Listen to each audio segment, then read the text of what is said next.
Now, Doc, you're saying na Agree wala na po, itong kaya jacket? pwede pong kasuhan. Marami pa Pwedeng pong, kasuhan ng mga even while we doktor speak, na tumatanggap po. even while we speak, meron na po mga naka-schedule na mga junket para sa mga, Doc, please don't laugh. This is a serious matter. Sintabi sa mga doktor na natamaan. And you know, that's reality, Doc. And don't tell me na stop na yan. Because if you tell me na stop na yan, next week, sa next hearing, babalik ako, mapapahiya po kayo, Secretary. So, wait a minute, let me ask you. We welcome So, there are charges against doctors. Okay. No, wait a minute. Against them should be filed with Secretary, the let me finish. Professional Let Regulation me finish Commission. first, please. Ang question ko po sa inyo, Secretary, you still stand by your word na wala ng junket? Yes or no? Hindi ko po sinabing walang junket. Sinabi ko po, meron tayong Mexico Protocol at Code of Ethics.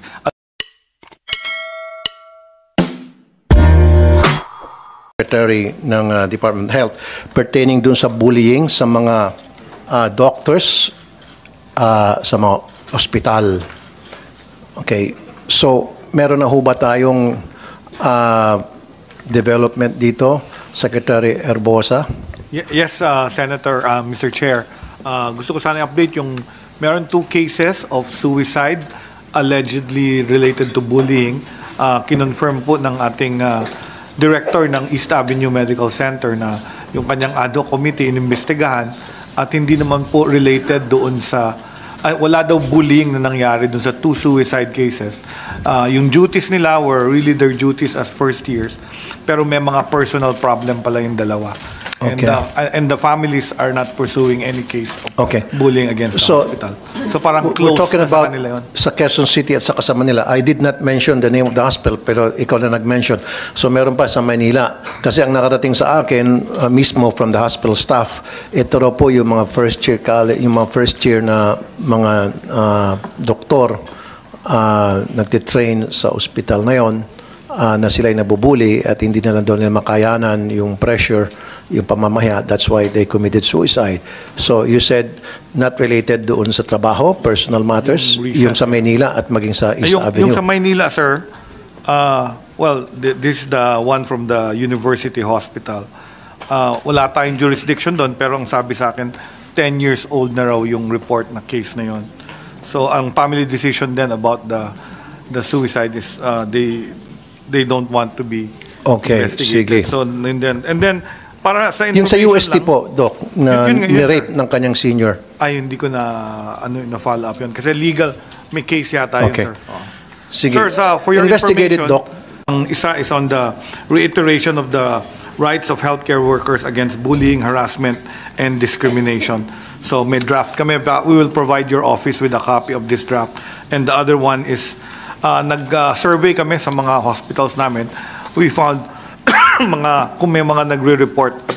At meron kaming 2 na nakita out of 26 reports. Kasi may 26 reports, usually nagre-report yung bullying, Senator, sa 888 or some other channels. Pero hindi nagbibigay ng detail.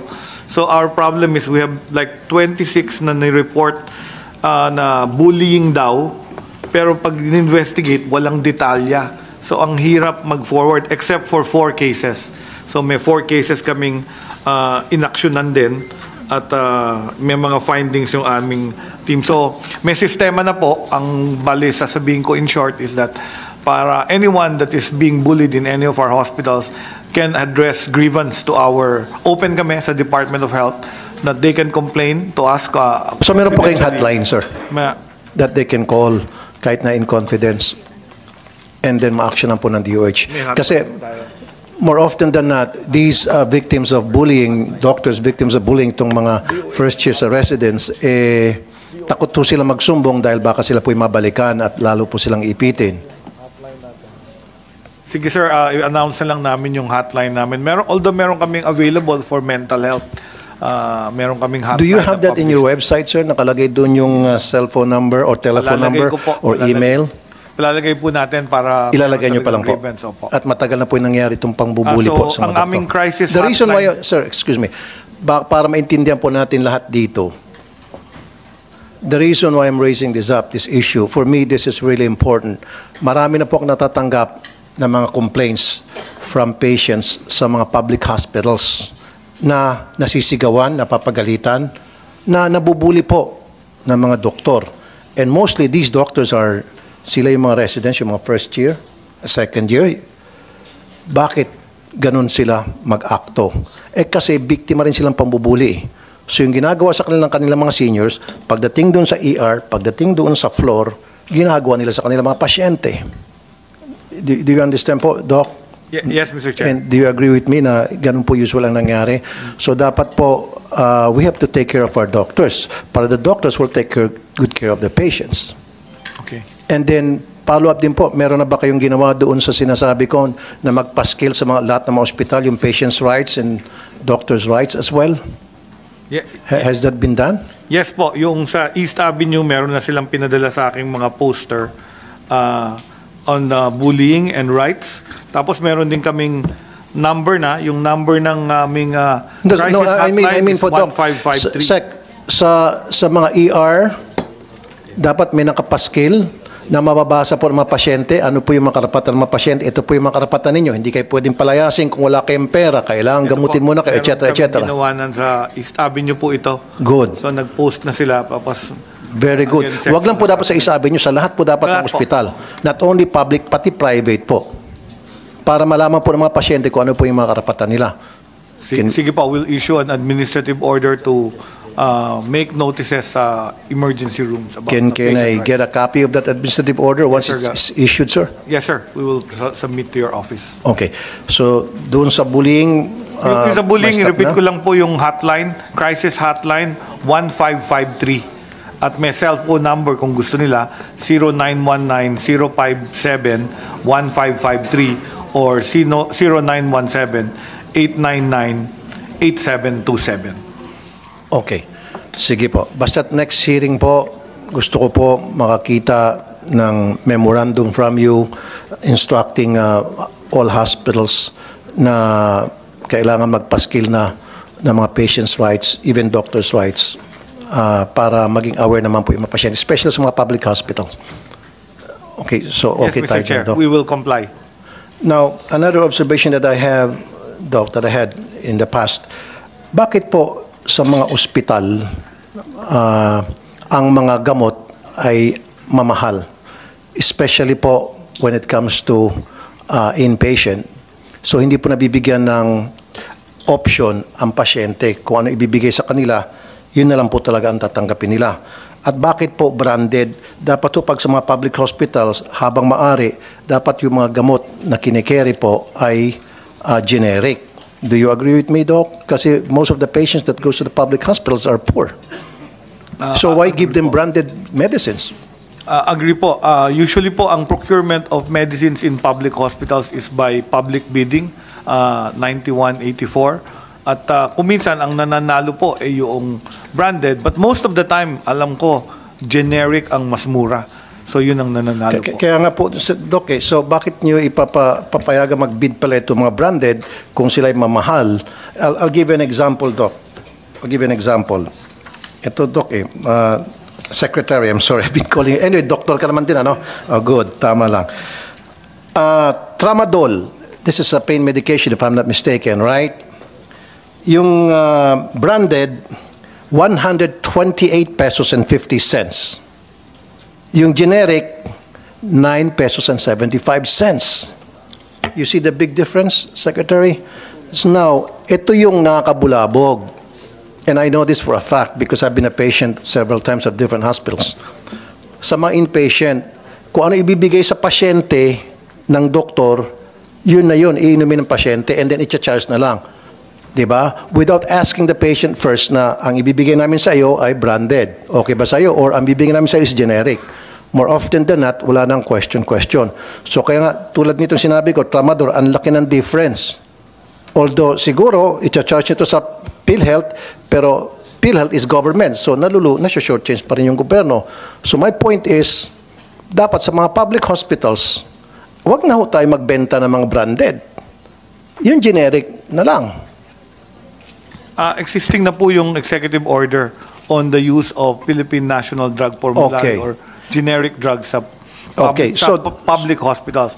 Ang only reason I can give as a doctor, because there are cases, nung nagpa-practice po ako, may cases na generic ang binili ng hospital pero hindi siya clinically effective. So hanggang mangyayari yun, nire-report namin yun sa procurement service. At that's the reason why some hospitals will carry probably the branded, because the efficacy clinically is different. At So, may sino po, ganung mga sino po observation. nagsasabi na mas maganda po yung branded compare sa mga generic?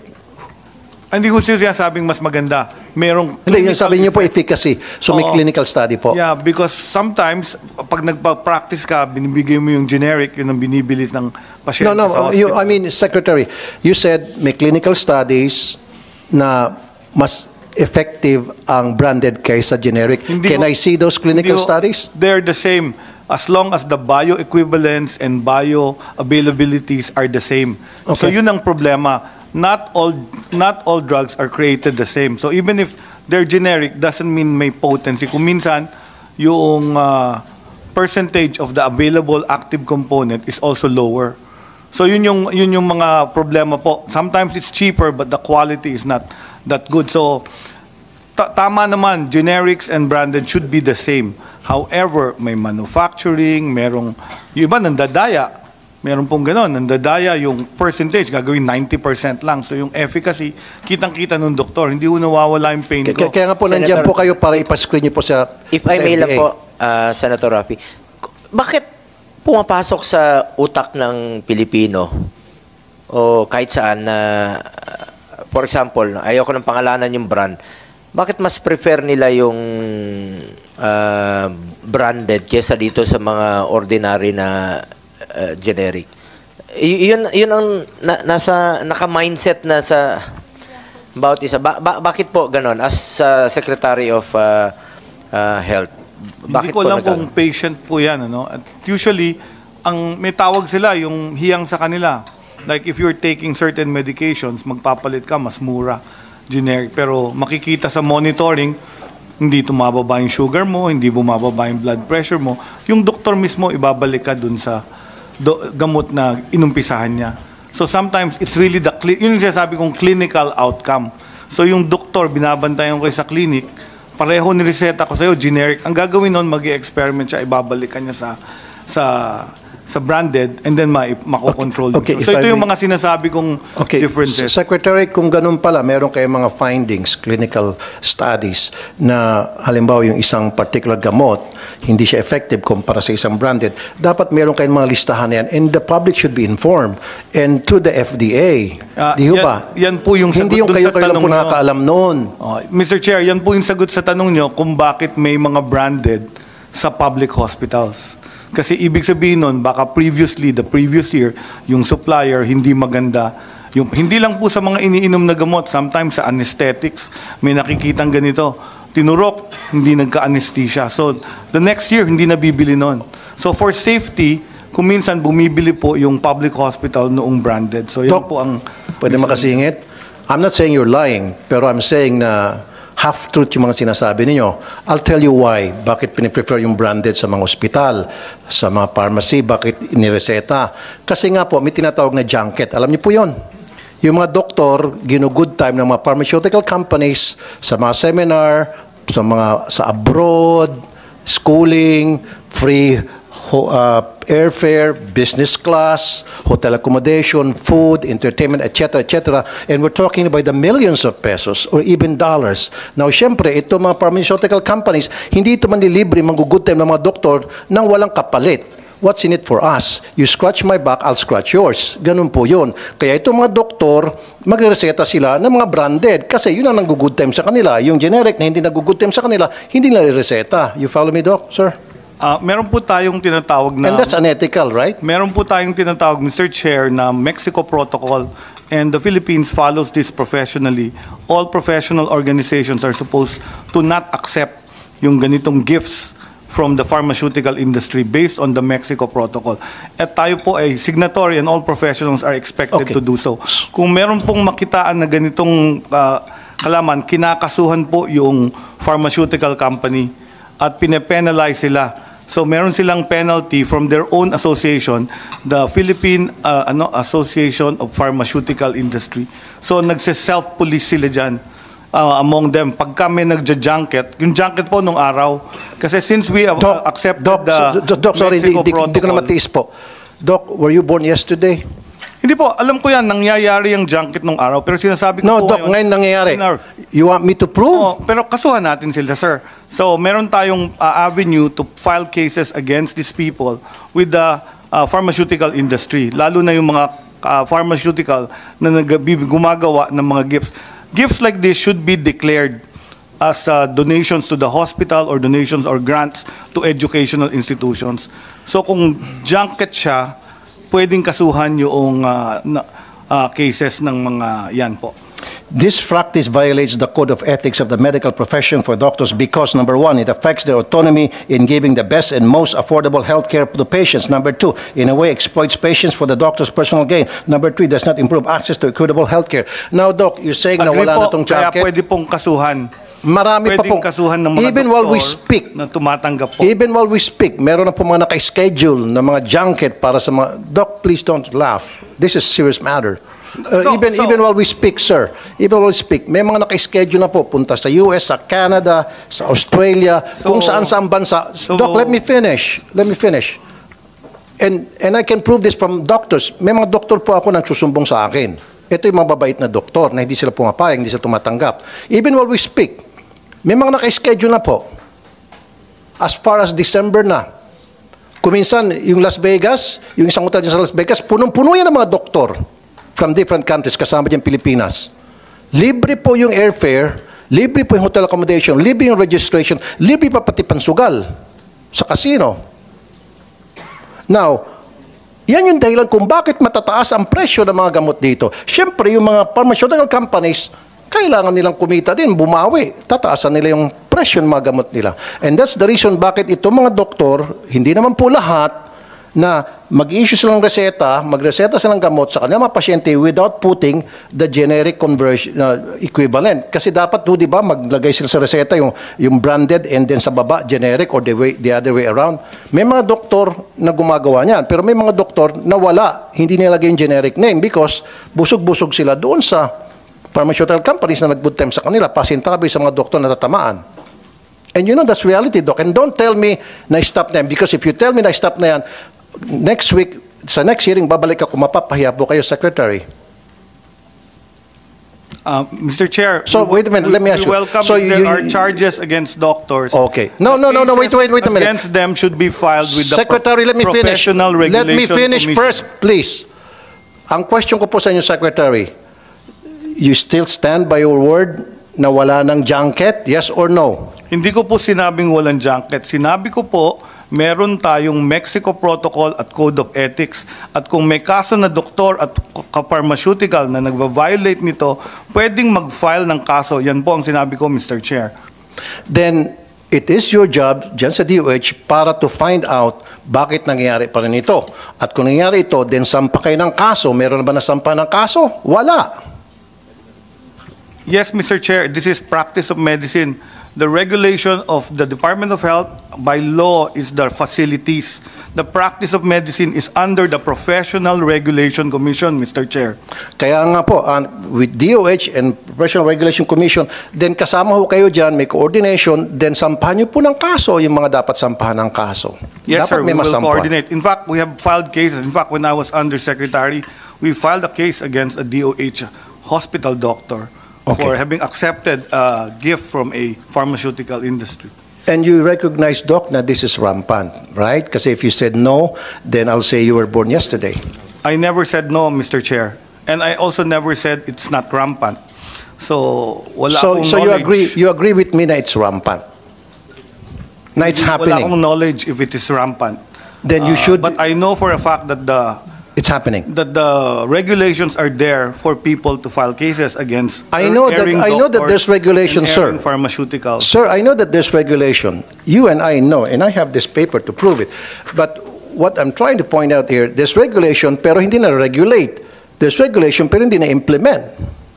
Implementation is important. That's why we're here today. That's why you're there as the Secretary of the DOH. And you have so many people at your disposal to make sure that implementation is going to be implemented. Yes, Mr. Chair.